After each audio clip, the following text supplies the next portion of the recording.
Ooh, look at the light. This is the FLASHFORGE Adventurer M5 with a little mod I did. That's all the way around.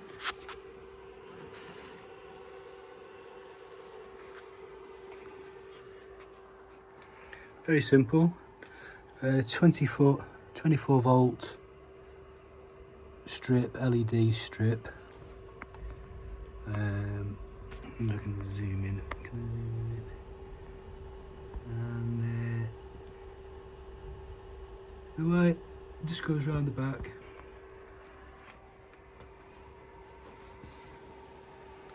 And into the back there. And down the edges. Along the bottom. And then I just put a fan plug on the socket on the motherboard. It says FAN on the back of the motherboard, and the pin on the left was the positive, if my memory serves me correctly.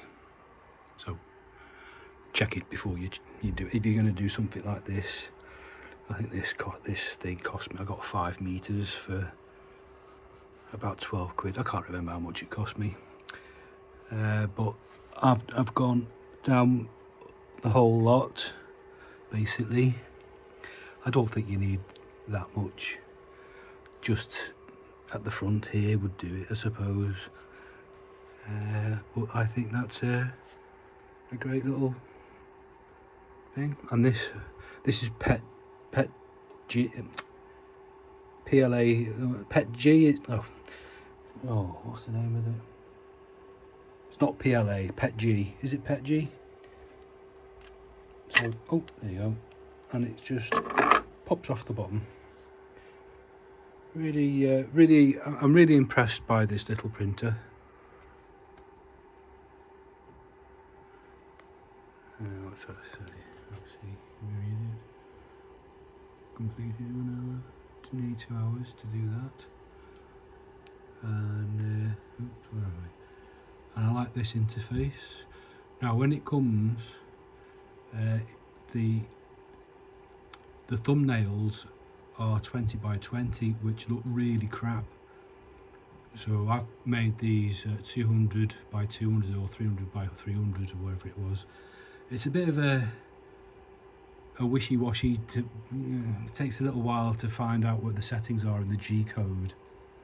But once you've set that and remember to save it, they'll come out like that. Where are we? 1, 3. A few of my little things. There's some.